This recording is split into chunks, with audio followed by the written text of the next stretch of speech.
Hello, everybody. My name is Eric D. Johnson, also known as BrightShine. I live right here in the city of Memphis, and in the state of Tennessee, in the county of Shelby. Today is the early Monday morning, November the 7th, 2016, time 3:30 a.m. First, say thank you to all my family, my support for your continued encouragement and support. I'll continue to keep myself employed right here in this Memphis tri-state area. I'll continue to further my education more on college online, pursuing my social degree, studying business administration, illustration more. And the music here in the background is African hip hop. And uh,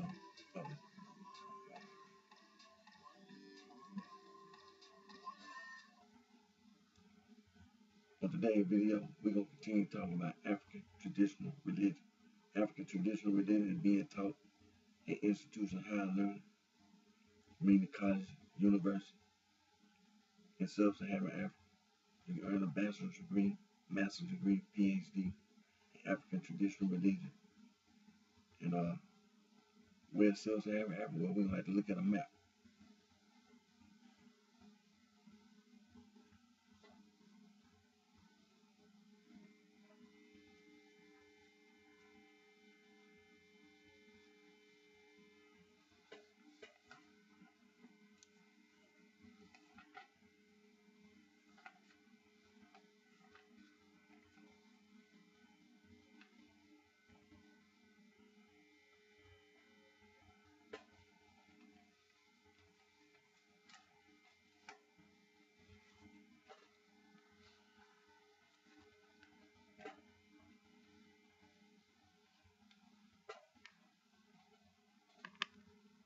Now this is a language distribution map.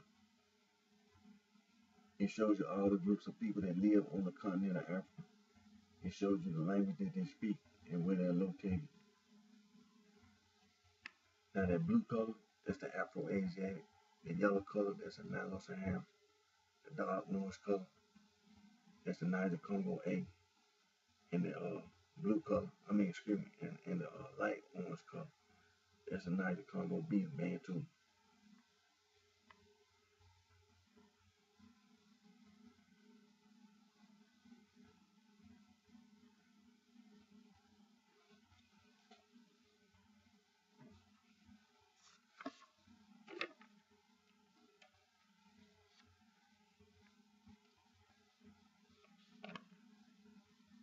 Now this is the other half of the map. And over on the side, you see it tells you what the colors represent. It tells you that the blue color represents the Afro-Asiatic, the yellow color represents the Nilo-Saharan, the dark orange color represents the Niger-Congo A, the light orange color represents the Niger-Congo B, Bantu. That green color, that's two groups of people. It's two groups of people. The Kway people, they are the pastoralists. They are the pastoralists. The Sand people are the hunter-gatherers. Now, over there on the island of Madagascar, they're purple, lavender color. That's the Austronesian. Now, the Austronesian are the people that live in Indonesia. The people that live in Indonesia migrated from the island, from Indonesia. They migrated from Indonesia. They settled, they colonized the island of Madagascar. They are not the original inhabitants of the island of Madagascar.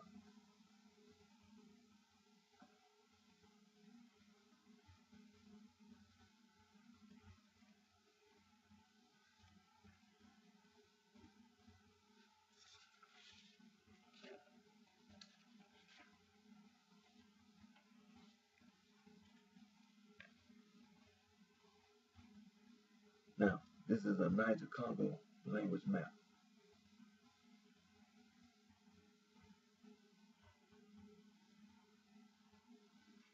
Now, when I copy this map off the printer, a little portion at the bottom got cut out. The Niger-Congo language, primary branch, both the Congo, the South Both, Bantu, Bantu beside Bantu. your other East Benue Congo, your West Benue Congo, your Kwe, your North Volta, Kru, Sanufo, Gur, Volta languages, your Adamawa, your Bunjian language, your other primary branches, your Kordofan, your Mandi, your Atlantic, and your Dogon.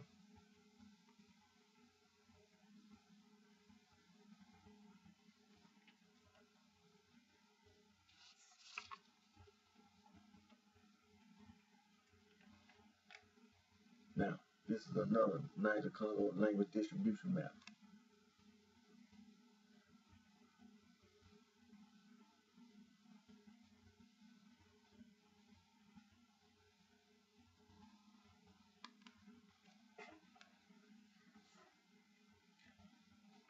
Now, the Atlantic branch is Wolo, Fule, your Mandi, Bambare, Malika, Manik, Dayule, your Kru, your Gur, Moor language, your Kwe, Bali, Akan, Igbo, your Dogon, your Ajord, your Adamawa, your Bunjian language, your Baye, Banda, and Zandi, your Kordofanian, your non-Bantoid, Yaruba, and Igbo, your Bantoid, Fang, Tiki, Lingale, Mungo and Kundu, Congo, Choki, Lube, Luganda, Rwanda, Burundi, Sukume, Kikuyu, your Bantu, Swahili, Makawe, Inyanje, Bimbe, Shone, Tisange, Northern Soto, Zulu, Southern Soto, Kosa, Tiswane, Ndange, Mbundu. There are many other Niger-Congo speaking people that are not mentioned on this map.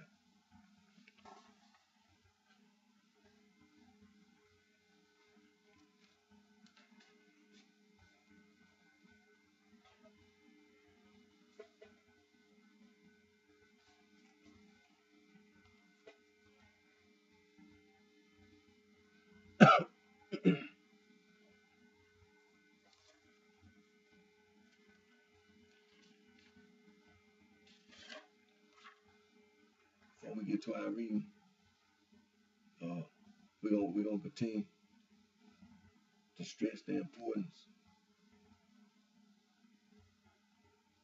of getting in contact with the Niger-Congo in sub-Saharan Africa to inform them about this street gang and drug gang problem that we have here in the United States of America.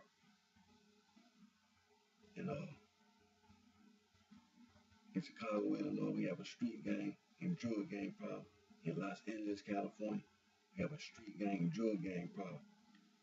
And then this problem is America, here in the United States of America, but also in Canada, in Mexico, Central America, South America, the Caribbean, Europe, Middle East, Southern Asia, East Asia, the continent of Africa. All of us who are descendants of Niger-Congo or also our ancestors with Niger-Congo.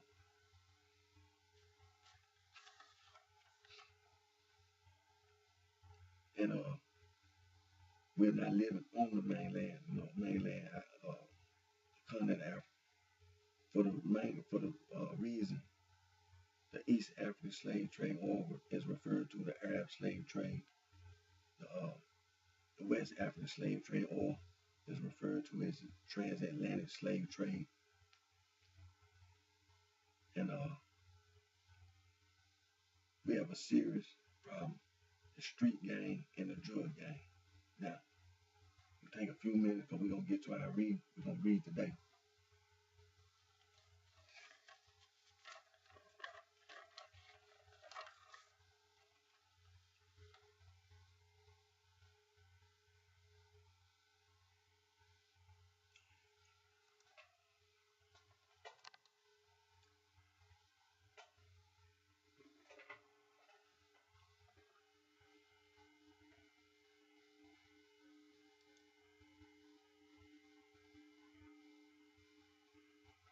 Now, as you know, we've been talking about the United States government,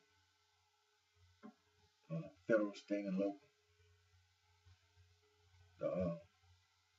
The United States Congress. They the ones who pass legislation, laws, and then the legislative branch, executive branch, and judicial branch of the government. Well, the legislative branch of the government, they enact the laws, and then the executive branch, they enforce the laws, and then the judicial branch, they interpret the laws. So the United States government passed a law, the Comprehensive Anti-Gang Initiative, and which is a good thing, and we know that there are many people who intentionally continue to walk around as if they are trying to ignore the laws, which is not unusual, because the state legislature, for instance, they have passed a law about murder, and every day on your local news, people commit murder, they commit rape, they commit child molestation, they commit burglary, they commit armed robbery, carjacking, so when the federal government, passed the anti-gang initiative, that's just another law for them to break. And, that's the attitude that people have when the federal government pass a law, or when the lawmakers pass a law. That's just another law for them to break. That's the attitude that people have, and so not everybody, like myself, not trying to break the law or anything, but there are people who have, who are gang members, especially the adult population. Like as we were discussing on my previous video, that many of the main problem with the street gang and the drug gang is the adult population. Because when you think about it, when you think about a street gang, when you deal with little children at elementary level, junior high school level, and high school level, the majority of the children are not on that level where they know what they're talking about. Because when an adult who is not a gang member, and then you graduate from high school, you know more on an education level with a high school diploma than a child in elementary school. So it's not, you can't, put the majority of the blame on a child in elementary school, because they don't know as much as an adult. If you already graduated high school, you already studied, social studies and English, and you done studied algebra and calculus and trigonometry, all these different forms of math, and you done studied chemistry and physics. Well, when you're in elementary school, by the time you get to the sixth grade,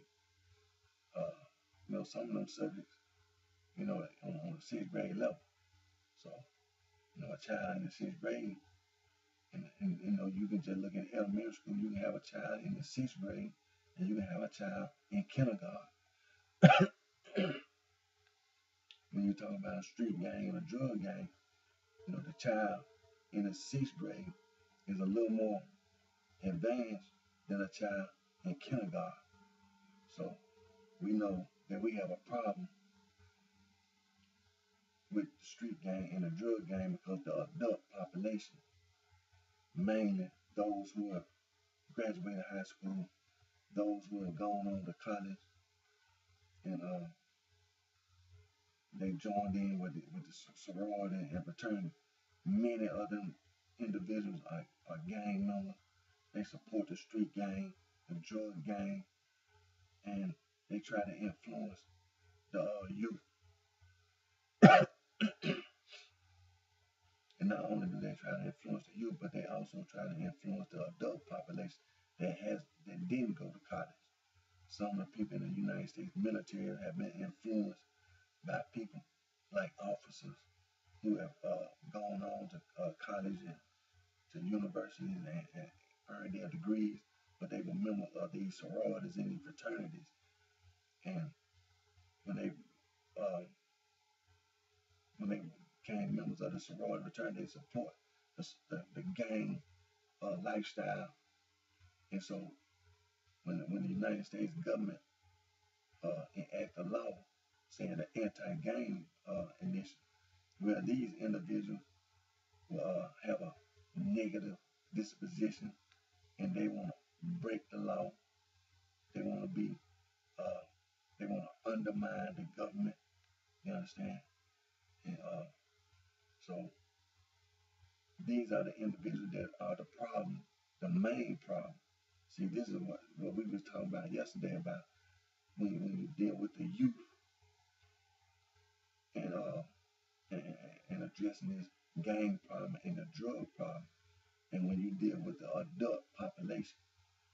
See, like myself, I'm an African American and descendant of Niger Congo, because we have to also acknowledge that they are Nilo-Saharans and they're Afro-Asiatic. So you have to be specific. When you say you're African American, you know, you're not a descendant of Nilo-Saharan, you're not a descendant of Afro-Asian, then you're Niger Congo. You're a descendant of Niger Congo. But then the adult population and the youth population, well, the adult population in different age groups. You had the 18 to 30 age group. You had your 30 to 40 age group. You had your 40 to 50 age group. And then you had your 50 to 60 age group. Then you had your 60 and on up age group to deal with. And see, many of the people that are African American, who are in that 50, that 50 to on up, they came through the pre-civil rights era, where they were denied equal education. Now, that don't mean that you didn't get an education, but you were denied equal education. So when it comes to the street gang and the drug gang, see, this is what the sorority and the fraternity manipulates. Many other European Americans had more education, and so they use that as a way to influence a segment of the population. And then you had the civil rights movement, and after the civil rights movement, you had an age group that 40, that 40 in between, not 60, but that 40 to 50 age group, the post-civil rights era. And so, that's when they passed, they already passed the Brown versus Education law for equal education, desegregated schools and equal education and things, and all the busing laws and things of this nature. So when it comes to education, the sorority and the fraternity still had influence, because you had a population who was too young, but they were in the process of receiving an equal education, but they were too young to resist the influence of the sorority and the fraternity. And now you had that age group that's an adult now. Some of those, not all, went to college, and then they became part of the sorority and the fraternity. And now they are trying to influence the youth. And then today, you have a population of African Americans who are in the school system, who are receiving equal education, and now are part of that digital age. And the government has passed law. But see, this age group, look, they are more advanced than previous, age groups before them. Their parents, went through school and they were influenced by the sorority and fraternity with their street gang and the drug gang. But this age group is now up on, has a law, and this age group can read because they're in the elementary school, they're in junior high school, and they're in high school. And now those that are in high school and junior high school, the sorority and fraternity tried to influence them with the street gang and the drug gang. And they also tried to influence the youth that are in elementary school right now. The sorority and the fraternity tried to influence them. See, so the federal government has passed a law, the anti-gang initiative, well, comprehensive anti-gang initiative. And the sorority and the fraternity, they're going to try to speak against the law because they want to continue to be the sorority and the fraternity. They'll try to protest against the law from, whatever, in their various ways. But this is not the first time that a law has been passed. It may not have been worded the same, may not have even been called the same. But there was something that the government saw a need to do something about, the problem that they was having with organized crime. And organized crime, as you know, is a gang. Because, the organized criminals, they start out stealing hubcaps, petty thieves on the street. They were gang members on the street. They had, that's what the organized crime, they had the gangs on the street. They teach them the organized, the gang lifestyle and the organized crime organization. That's part of the organization. That's what they call organized crime. So the government passed a law, the Racketeering, Influence, Corrupt Organizations Act, which was part of another law, the organized crime.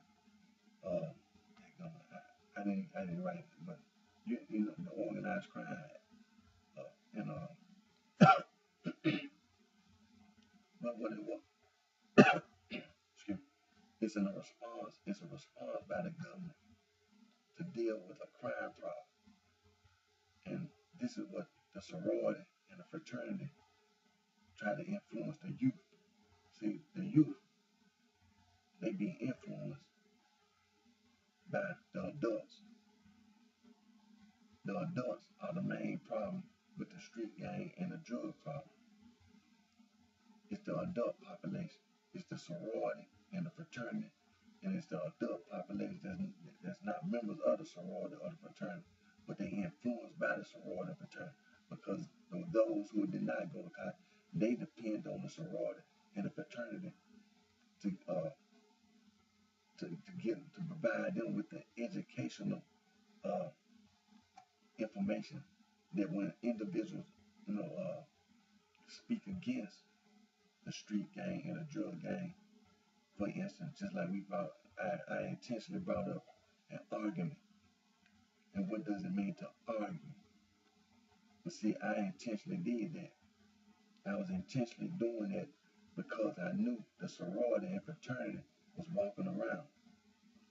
I knew that the sorority and fraternity was out walking around, and when you start talking about the street gang and the drug gang, see, the sorority and the fraternity, they be listening. They be listening. And when people try to stop the street gang and the drug gang, the sorority and the fraternity start talking. They start talking about you got the right to assemble, freedom of assembly. They'll start running off at the mouth. And see, this is what I did. I intentionally throw it out there, an argument. What does it mean to argue? See? And when out there, the sorority and fraternity, it was like they were having to respond to an intellectual, and see, they not used to people bringing up things in such a way out on the street. And then the people that was out on the street who were not in the sorority and fraternity, they was influenced by what I said. See, they didn't know what to say. See, that's the reason why I throw it out there, because I knew it was people who had never been to college, who were adults. And when I said argument and argue, they didn't know how to respond. And I knew that the children, they definitely didn't know how to respond. Ain't no child that's walking around in elementary school gonna be able to respond. They heard what you said, but they don't know exactly how to respond to what you said. So I knew the sorority and fraternity was listening. See, I knew they were listening, but I also knew that the adult population who had not been to college, I knew they were listening, and I also knew that the youth who in high school, junior high school, and elementary school, I knew they were listening. So I said argument, but argue. See, I was directing at the sorority and the fraternity out on the street. You see, I knew that the adult population, they didn't know what they was talking about. See, when you started talking about the street gang, the drug gang, they'll stand around like some dummies. So you could throw some words out there, and it'll be some grown women, some grown men living in the public housing projects around here in the city of Memphis, and just walking around. And, they on their job, just like when I be on my job, I know they don't know what they talking about. See, I throw some words out there, and they be looking around, trying to find somebody to help them, because they don't know what they talking about. But the sorority and the fraternity, see, this is what the problem with the street gang and the drug gang. It's the sorority and the fraternity. It's, when you try to keep the young children and try to keep the youth from being influenced by the gang lifestyle. See, this is how you understand what you're dealing with on the street. Is that the sorority and the fraternity, they the problem. They are the main problem with the street gang and the drug gang. It's the sorority and the fraternity. And like I said, we're gonna get to our reading today. And but I want to make sure that we continue to inform everybody, inform especially the youth, that the United States federal government, the United States government, federal, state, and local laws, like the RICO Act, and which is the Racketeering Influence Corrupt Organization, and things that we've been going over. We've been going over the history of street gangs here in the United States of America, and then you can also refer to Wikipedia, gangs in the United States, and like I said, we've been referring to the United States Department of Justice, the comprehensive anti-gang initiative, and the Office of Juvenile Justice and Delinquency Prevention. We've been referring to the community-oriented policing services, and also we've been referring to the Project Safe Neighborhoods. All of this being done to deal with the street gang and the drug gang.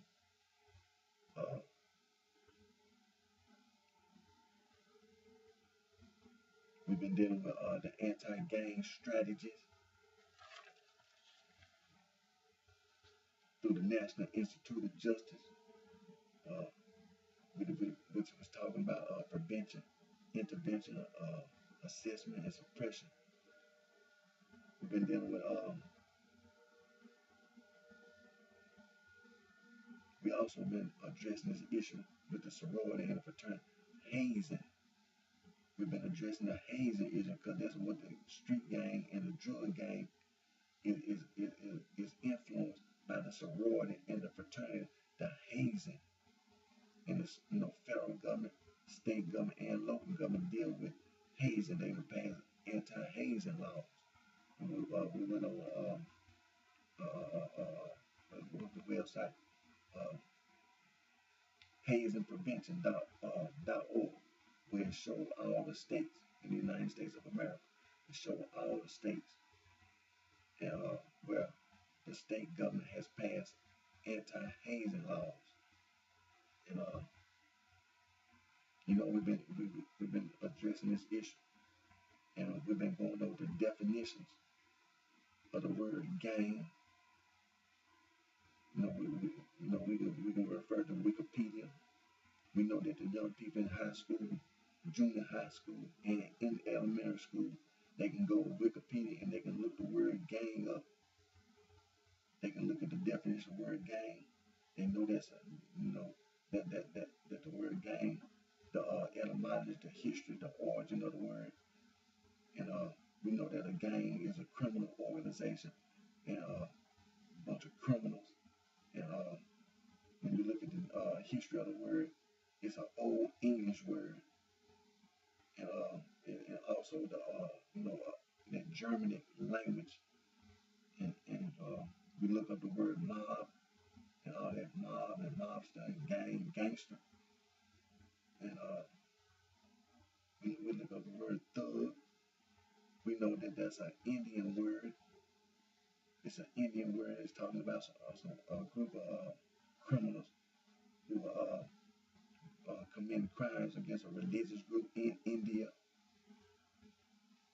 We look up the word goon. We know that when you look up the word goon, it'll give you a definition about some individuals who are criminals who go around trying to beat up other people. But we also know that when you look up that word goon, there's a story, there's a book, and you hear the word Goonies or goon and things. So we know, and it's an English word. It's an English word. But see, the young people in high school, junior high school, and high school, they can go to Wikipedia. They can go to Merriam-Webster online with their little phone, because the majority of the young people today, they got a phone and they can go online. They can look the word up.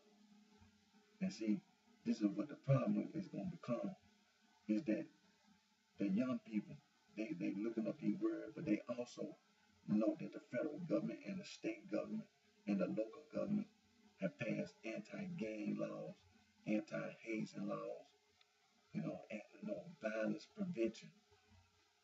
They can go online and they can look it up. And then you got these adults walking around trying to influence them.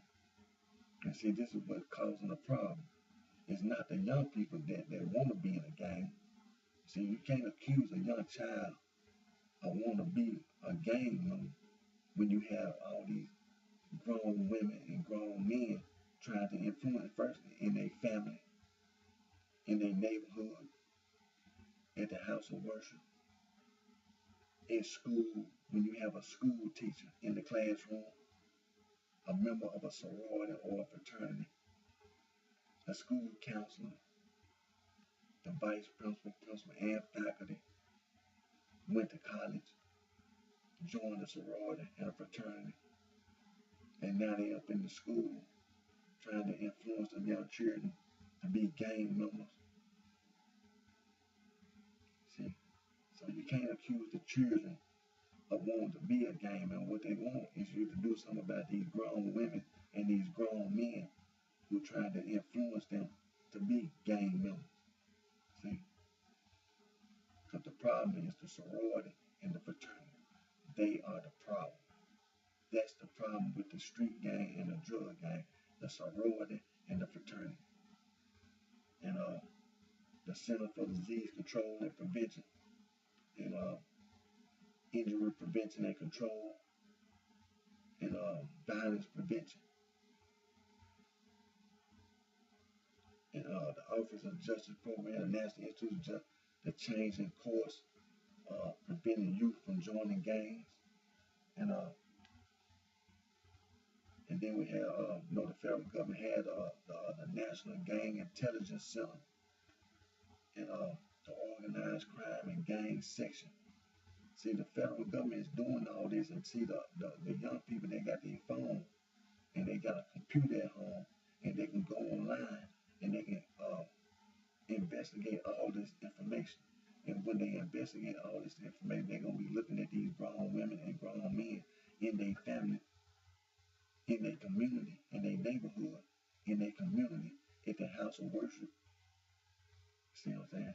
At school, and they don't understand why the federal, state, and local government is passing all these laws, but yet and still you keep walking around trying to influence these young children. See? So the main problem with the street gang and the drug gang problem is the sorority and the fraternity. And the National Gang Center, the National Gang Center, and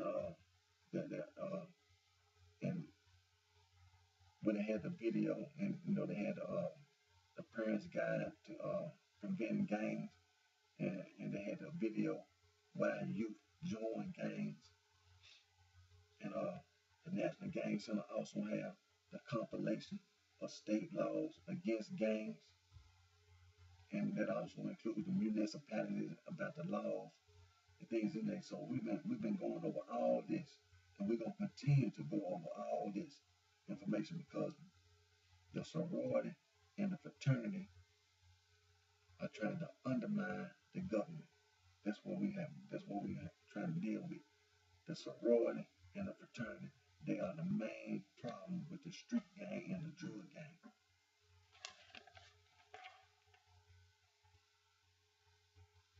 And also the National Crime Prevention Council. They are also trying to do something about the street gang and the drug gang. And so we're gonna continue to emphasize the anti-gang hazing efforts that are being done by the federal government, the state government, and the local government. And we're gonna continue to encourage the youth, and there are gonna be many anti-gang and hazing activities because, as you can see right now, you really don't see what you're supposed to see when it comes to anti-gang and anti-hazing and youth violence. But no reason to be discouraged. From this day forward, that's what we're gonna be continuing to do. Emphasizing anti-gang, anti-hazing from this day forward.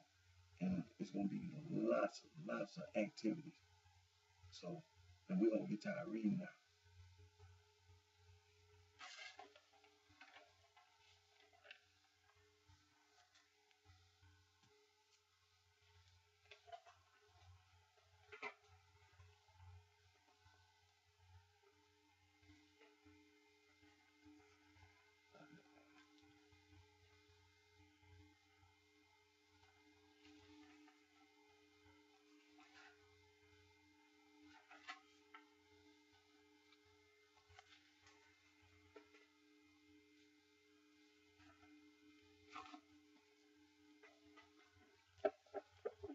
We're going to be reading from the book titled West African Traditional Religion, written by Dr. Joseph Omaseda Abalelu with Dr. P. Adenumo Dopemo.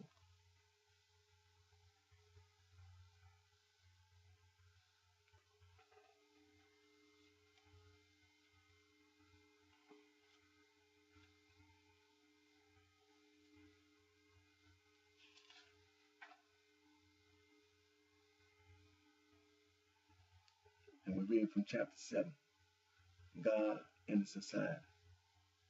And we're reading from 7.5, Secret Society.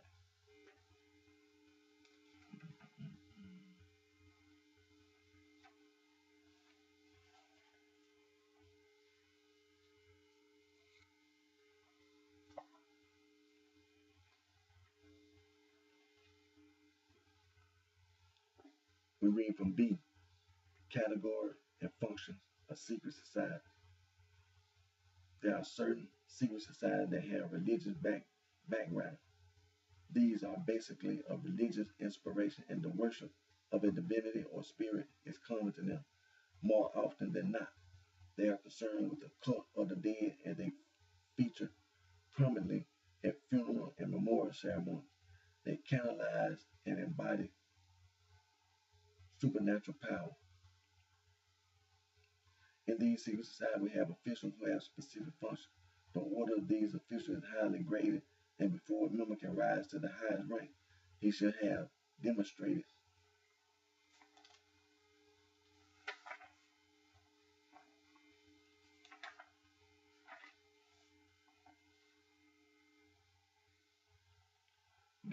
a deep sense of responsibility, loyalty, and capability. He should also be proficient in traditional healing and in the use of magic. I'm going to stop right there.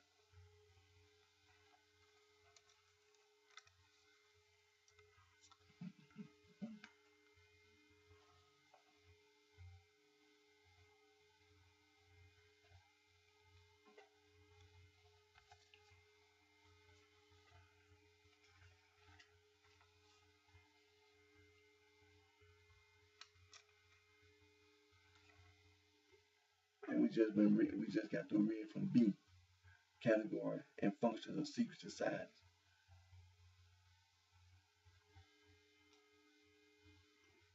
And we've been reading from 7.5, secret society.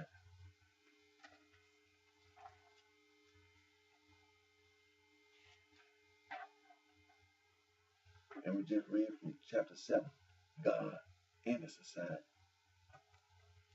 And read from the book titled West African Traditional Religion.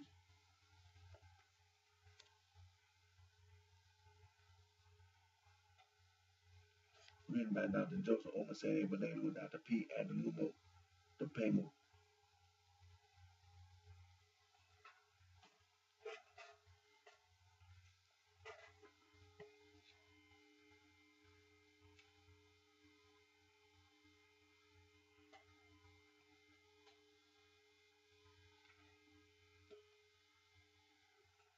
We're going to continue our reading from the book titled African Traditional Religion, a definition written by Dr. E. Belojai Dohu.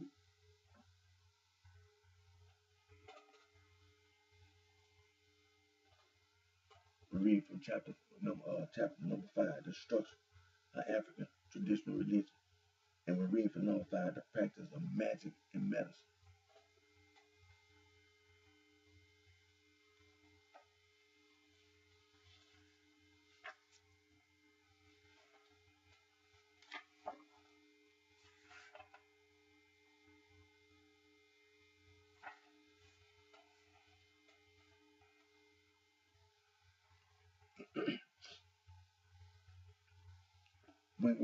When we were trying to define religion, we saw how A.C. Bouquet reached the conclusion that religio came to mean a communion between the human and the superhuman, with the implication of a mixed relationship between the human self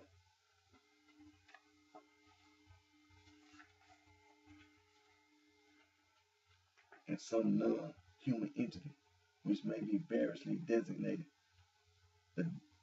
The definition by J.B. Pratt we consider to be an improvement on this, the serious and social attitude of individuals or communities toward the powers which they conceive as having ultimate control over their interests and destiny, the attitude of the self towards an object in which the self generally believes, an attitude towards the determiner of destiny, which must not be mechanical nor coldly intellectual, but must have such quality as we expect in a relationship of responsive love, a definition which we consider more appropriate and comprehensive than the above is, religion in essence is the means by which the divine spirit and man's essential self communicate. We're going to start right there.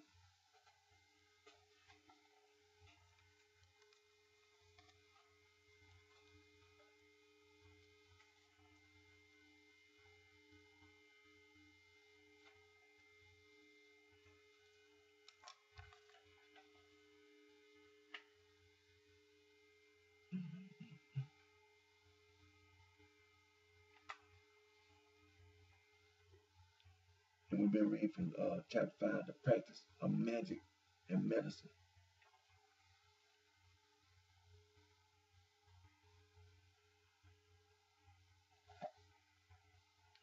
We've been reading from chapter 5, the structure of African traditional religion. And we're reading from the book titled African Traditional Religion, a definition written by Dr. E. Baloja Andowu.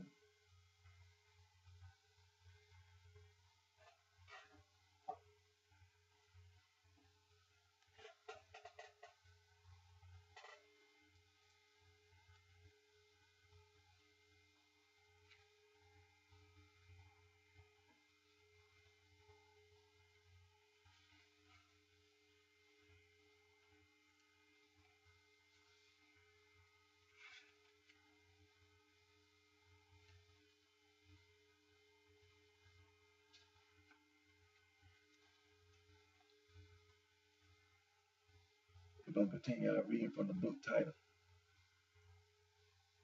African Religions and Philosophy, written by Dr. John S. M. Beatty.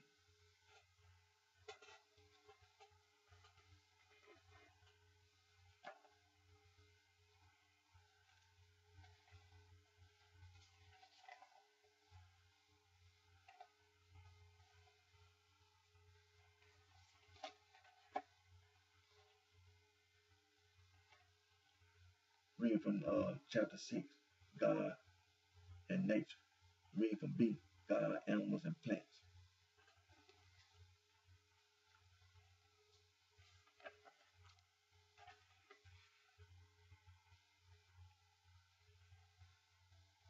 Creeping animals feature in religious concepts more than do other wild animals. The snake is thought by some people, like the Bugusu and Sadamo, to be immortal. Others have sacred snakes, especially pythons, which may not be killed by people. A considerable number of societies associate snakes with the living dead or other human spirits, and such snakes are given food and drink when they visit people's homes. In many myths, the lizard is featured as the messenger who brought news from God that men should die. The chameleon, on the other hand, is featured as the messenger who should have brought news of immortality or resurrection, but either lingered on the way or altered the message slightly or stumbled in delivering it. Meanwhile, the lizard or other animals arrive on the scene and deliver the tragic news. We'll stop right there.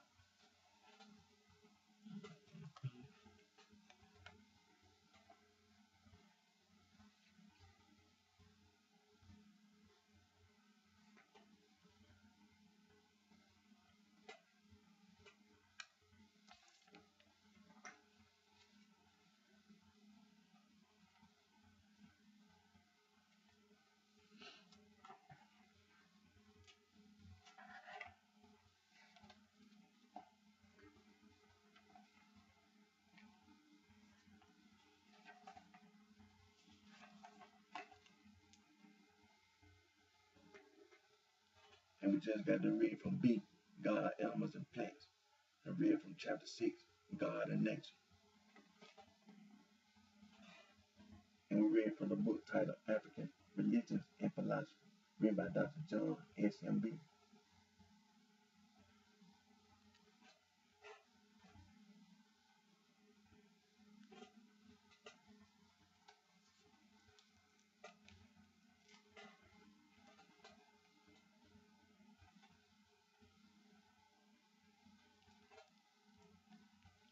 We're going to continue our reading from the book titled Concepts of God in Africa, written by Dr. John S. M. Beatty.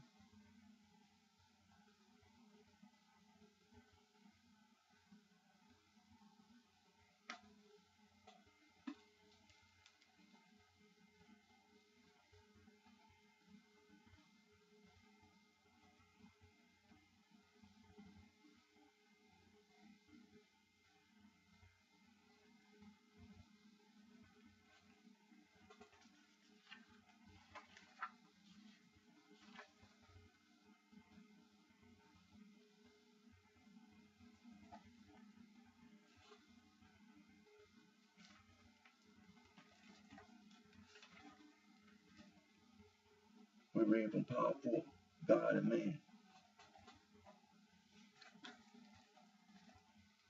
Number 17, worship, prayers, and other appeals to God. And we read from prayers.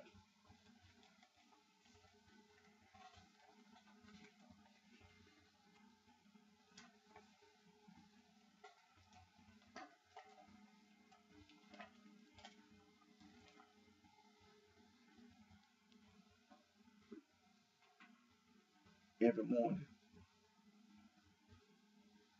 hallelujah, all men rise up early, kneel facing east, and pray to God, spitting and asking him to let the day dawn well, and spit his medicine upon the people, so that they may walk well. They also ask God to drive away the evil divinity which is thought to cause them harm. The traditional doctors and diviners also seek God's help through prayers. Another common morning prayer which the old men use says, O son, as you rise in the east through God's leadership, wash away all the evils I have thought of throughout the night.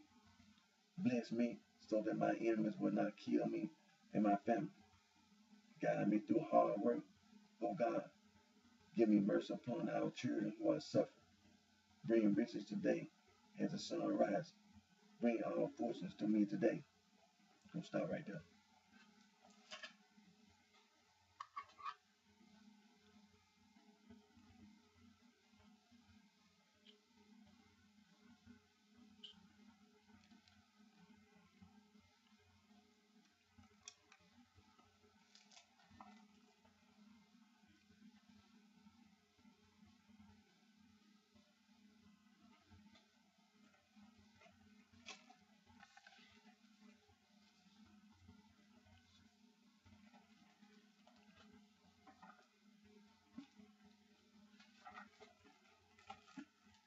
We just got through reading from prayers.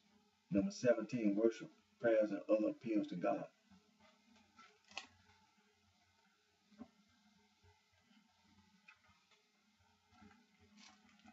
And we read from Part 4, God and Man.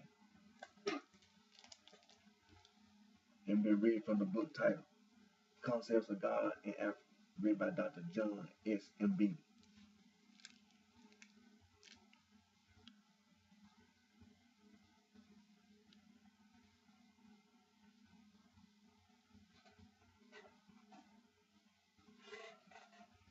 We're going to get ready to end today's video. Like I said, we're going to continue to place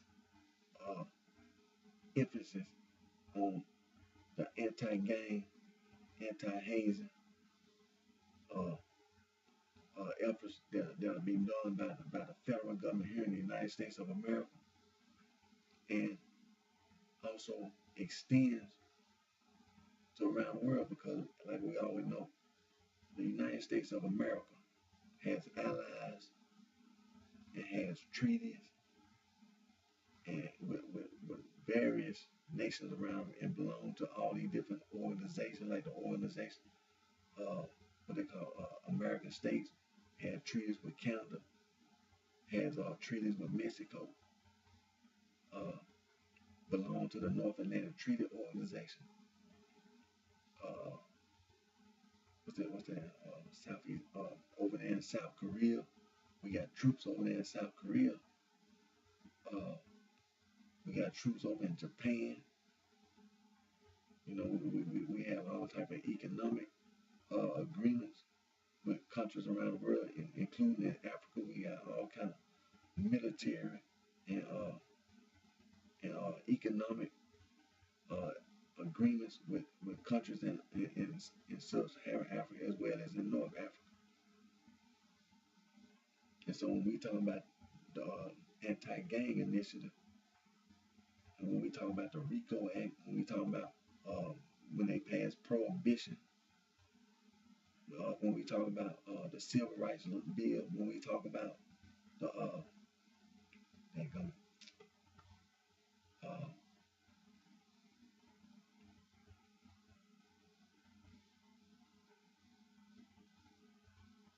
I said the tip of my tongue,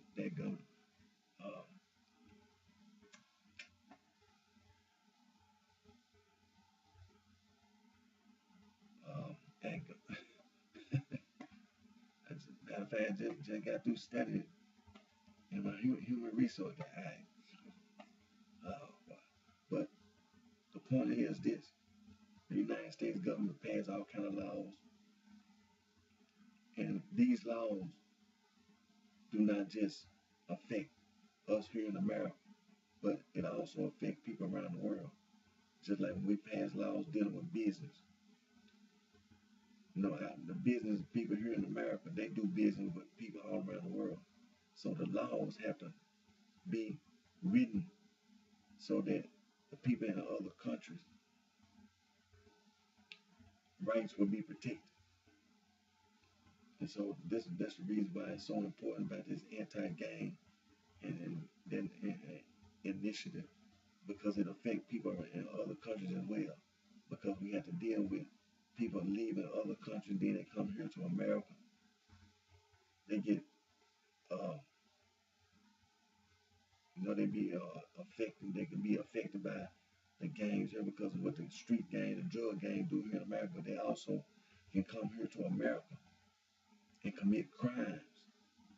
See, that's the reason why the National Gang Intelligence Center investigates all these various activities that criminals commit. So it's important that that we don't never ever leave out the people around the world when we talk about the anti-gang. See, then when we talk about hazing, see, some people in other countries, they don't realize that they may not be familiar with what you're talking about when you talk about hazing.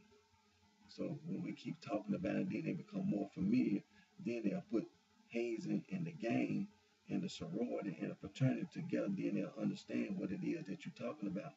Is that the hazing is a tool that the sorority and the fraternity use to initiate, and not just sorority fraternity, but organizations use for people to become members of the sorority and the fraternity.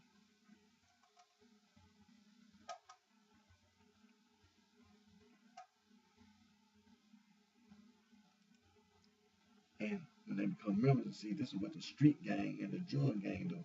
They haze the people that want to become members of the street gang and the drug gang. So we continue to talk about hazing, so the people in other countries will know that this is this is something that is connected with the street gang and the drug gang. Is the hazing, and that the sorority and the fraternities are the influence for the street gang and the drug gang. Because a lot of people, everybody didn't go to college. See, this is what you have to look at. And then you got all these little children who are in high school, junior high school, and high school. This is what the sorority and fraternity is doing to influence the youth. It's hazing. See, these little girls and little boys, you have to remember, they become members of the street gang and the drug gang, and they be hazed to become members of the street gang and the drug gang. So we have to continue, when we talk about the anti-gang initiative, we have to include hazing. We have to make sure that we don't leave out youth violence, because the youth are being taught to be violent by the sorority and the fraternity. So again, my name is Eric D. Johnson, also known as BrightShine. I live right here in the city of Memphis. It's in the county of Shelby. It's in the state of Tennessee. And thank all my fans, my support, for your continued encouragement and support. And I'll continue to work on my entertainment music interest as well. And we're going to continue to emphasize the anti-gang, anti-hazing efforts. And we're going to continue to come up with ideas for anti-gang, anti-hazing activities. And we're going to continue to go on. And until my next video, take care of yourself and wish each and every one of you very best.